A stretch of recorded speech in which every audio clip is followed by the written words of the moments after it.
Seharusnya sebelum kita mau mencetak burung agar lebih bagus, itu kan yang dibutuhkan kan sebenarnya sih media, dan ini jarang banget disorot sama orang masalah media. Mungkin orang lihatnya ya burung lapet itu ya kalau nggak kurungannya kotak ya kurungan bulat. Iya benar. Bener ya Mas ya? Bener. Nah, kalau boleh tahu nih Mas Dika, mungkin bisa dibantu jelaskan sebenarnya settingan yang bagus untuk media burung agar bisa gacor, yaitu sangkar, itu seperti apa yang bagus menurut Mas Dika? Ya, sebenarnya itu semua bagus Mas, tergantung kan kita. Ya, kenapa kok yang didahulukan jantan daripada betina? Gini, sebenarnya kita kembali ke apa? Mindset sendiri-sendiri ya Mas ya? Ya, mindset sendiri-sendiri, dan kita nggak boleh jadi orang munafik. Ya. Sekarang burung yang dikejar itu jantan. Mm-mm. Segala sesuatu kalau sudah dikejar, berarti dia memiliki. Dibilang hampir 100% bahan selalu jantan. Mungkin bisa dikasih tahu sedikit tips lah pemilihan jantan yang menurut Mas Dika itu untuk kedepannya bisa berpotensi itu seperti apa Mas Dika? Dari segi fisikly apa materi dari suara? Mungkin pembahasan nextnya dari segi materinya. Kita lihat. Halo Sobat Kicau Malang, saya Rada. Jangan lupa untuk subscribe dan like YouTube Kicau Lovers Malang. See you.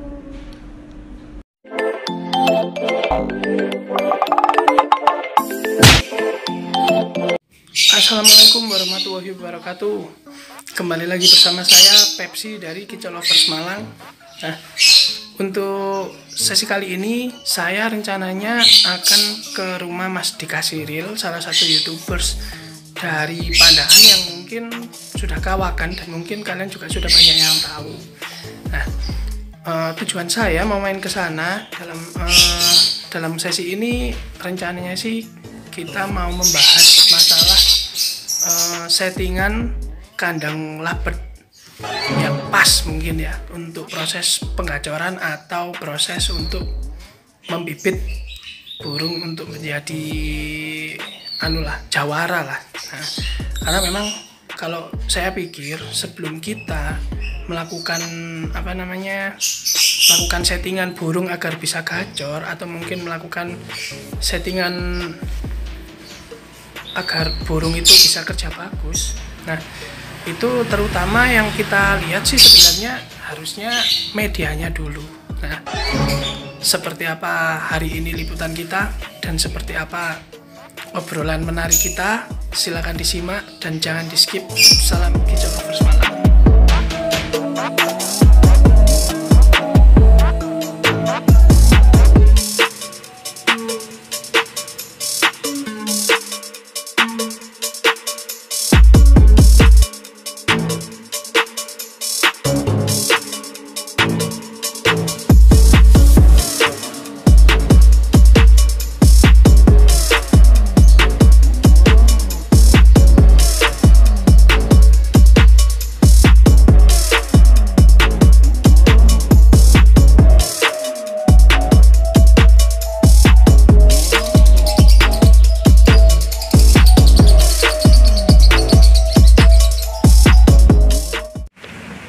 Nah, oke teman-teman, kita tadi sih sudah sempat mampir ke rumahnya Mas Dika. Kita lihat koleksi-koleksinya burung-burung Mas Dika yang waduh super banyak banget tadi di sana. Mulai dari pembibitan bahan ya Mas ya, Iya. pembibitan bahan sampai burung jadi. Nah, yang di sini yang mau saya tanyakan Mas Dika.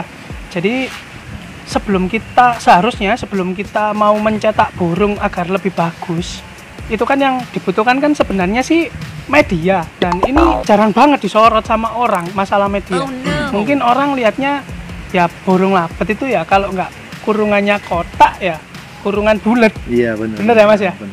Nah, kalau boleh tahu nih Mas Dika, mungkin bisa dibantu jelaskan sebenarnya settingan yang bagus untuk media burung agar bisa gacor, yaitu sangkar, itu seperti apa yang bagus menurut Mas Dika? Ya, sebenarnya itu semua bagus Mas, tergantung kan kita harus tahu, harus ngerti, harus paham kebutuhan burung tersebut gitu loh. Kebutuhan betul. Iya, kita harus tahu fungsionalnya itu seperti apa. Kita nggak bisa asal ikut treatment atau rawatan orang, nggak bisa. Kita harus pahami dulu burung kita itu mintanya masih seperti apa, seperti itu sih sebenarnya. nggak bisa semua disamain atau dipaksain juga nggak bisa. Kayak hati mas, hati dipaksain juga nggak akan bisa. Main burung memang harus dari hati Iya ya mas dong, ya. harus pakai hati. Nah, mungkin kalau lebih bagus nih Mas Ika, kebanyakan untuk pengacoran itu lebih enak kita pakai sangkar engkel atau mungkin sangkar bulat Kapsul. atau di sangkar kotak mungkin di Mas Ika sendiri. Kalau ini saya pribadi dari pengalaman saya, itu lebih bagus, lebih efisien itu ke sangkar bulat dulu. Sangkar bulat dulu. Iya, sangkar bulat dulu. Itu kan step by step.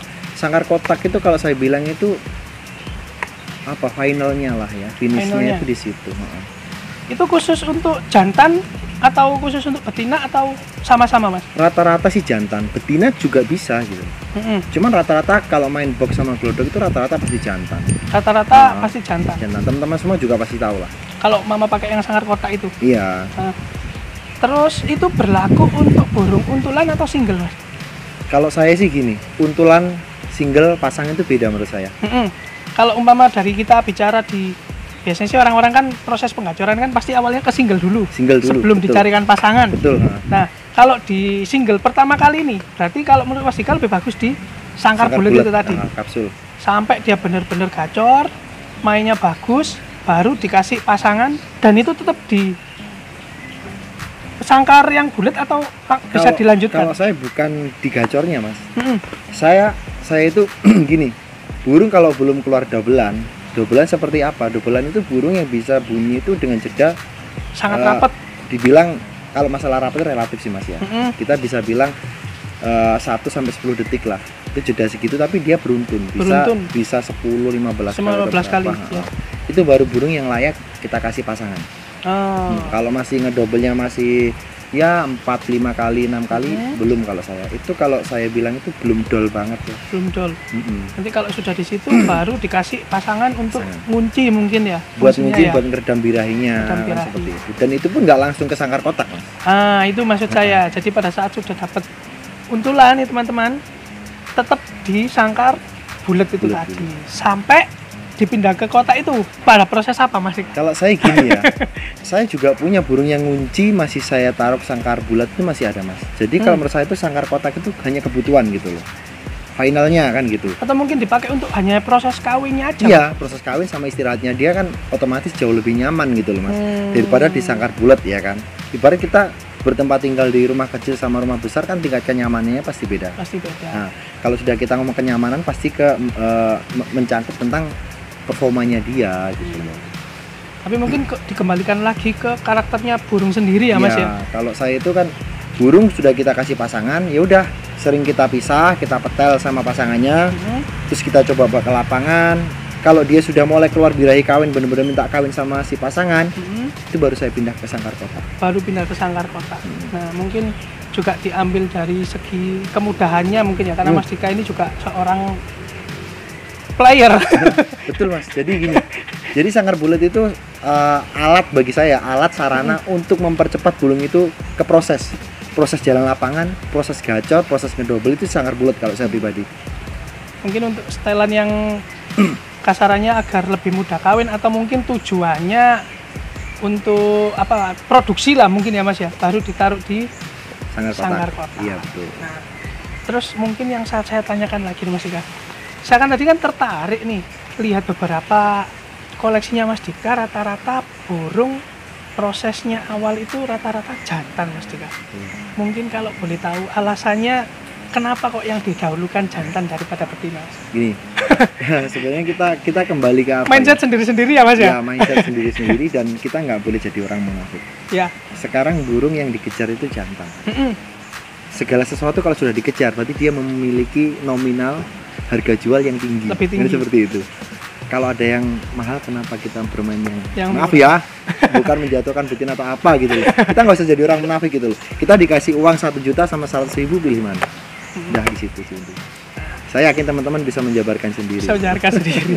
Nah, ada spesialnya sendiri nggak tentang burung lapet jantan, Mas? Gini, kalau kita bilang spesial ya, setiap kelamin, setiap jenis itu memiliki kelebihan dan kekurangan masing-masing.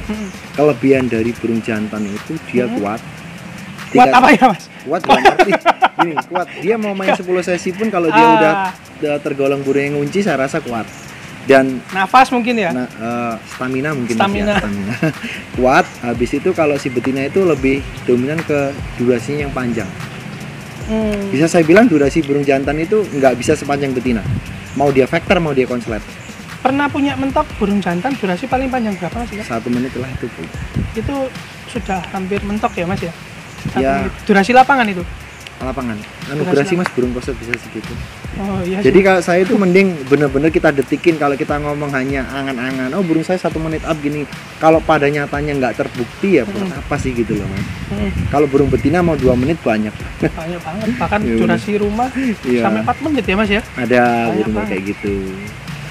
Itu mungkin, jadi kalau umpama kalian mungkin mampir ke Mas Dika, di situ bahan kalau kita lihat, was hampir 80% mungkin jantan di sana. Jantan 99%. 99% ya Mas ya. Mungkin betinanya di situ hanya untuk Aja. peredam. buat pasangan, buat stok gitu. Nah, prosesnya memang seperti itu ya Mas ya. Iya. Jadi dari pemilihan bahan yang bagus, habis gitu penggacoran, Iya, bener ya Mas ya. betul. Pencarian pasangan, baru nanti kita tentukan nyamannya di sangkar yang Kebutuhan. mana. Kebutuhan Jadi ya dari itu, Mas, burung kalau tersebut. ketika kita ngerawat burung, pastikan materi yang kita rawat itu mumpuni, bagus. Biar ketika kita itu ngerawat, kita nggak sia-sia Mas. Nggak Sia-sia sia-sia, dalam segi waktu, pakan, uang gitu loh. Jadi kita cari yang burung bener-bener itu dia memiliki potensi. Burung itu bagus, karakternya udah kita cocok, baru kita proses Mas. Dan prosesnya itu saya rasa ya step by step lah. Kita jangan tergesa-gesa, kita jangan tertarik dengan liputannya orang yang burung konslet ditaruh di box, dia sudah konslet. Kita harus tahu prosesnya sebelumnya ya. burung kita itu masih berada di fase yang mana gitu loh. Jadi harus kita Mantap. sesuaikan dulu.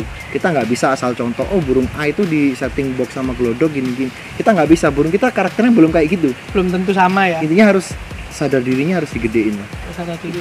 Jangan sampai obsesi kalian itu mengalahkan kecerdasan kalian. Mas Dika, kan biasanya kan setiap orang kan punya pakem sendiri dalam pemilihan bahan. Nah, sedangkan Mas Dika ini kan bisa dibilang hampir 100% bahan selalu jantan. Mungkin bisa dikasih tahu sedikit tips lah pemilihan jantan yang menurut Mas Dika itu untuk kedepannya bisa berpotensi itu seperti apa Mas Dika? Dari segi fisikly apa materi dari suara? Mungkin pembahasan nextnya dari segi materinya. Kita lihat segi fisiknya dulu aja. Oh, dari segi fisik kalau saya Biar tuh- dapatnya. siap. Kalau dari segi fisik saya itu lebih suka sama burung yang bodinya nggak terlalu gede. Satu, body nggak Nggak terlalu gede. Bulunya tipis. Bulunya tipis. Jadi Ada nggak- pengaruh Mas? Jadi nggak usah bingung gini loh. Jadi nggak usah bingung. Orang-orang pasti bingung bedanya bulu tipis sama bulu tebal kayak gimana sih. Sebenarnya itu nggak usah jadi permasalahan. Misal ada beberapa burung berjejer, kalian udah tahu. Oh ternyata burung tipis kayak gini. Oh burung tebal kayak gini. Ibarat tingkat kesuburan Mas. Kalau burung tipis itu tingkat birahinya nggak terlalu gede. Kayak hormon ibarat orang. Nggak terlalu gampang muncak ya mungkin Iya, di seperti lapangan itu. ya. Terus saya suka yang klep matanya itu besar. Boleh dibuktikan rata-rata 99,9% burung konslet klep matanya pasti tebal. Klep mata yang putih itu. Putihnya. Nggak Oh, tahu kenapa kacamatanya. itu. Saya lebih melihat kenyataannya aja Mas. Kenyataannya saya lihat memang burung konslet saya dan punya orang-orang, punya teman-teman semuanya. Bahkan burung konslet Orang-orang lain orang lain yang saya idolakan juga seperti itu gitu loh. rata-rata klepnya lebih Tebel. tebel ya. Paruhnya cari paruh yang tipis. Paruh yang tipis seperti apa? Nggak usah bingung. Ketika ada banyak burung, kalian bisa amatin satu persatu. Bukan berarti lebar itu tebel, nggak. Ada karakter burung yang paruhnya apa kecil tapi tebel. Ada yang lebar tapi tipis. Tapi tipis. Udah bisa dilihat. Jadi nggak usah segala sesuatu nggak usah kita bikin bingung sendiri.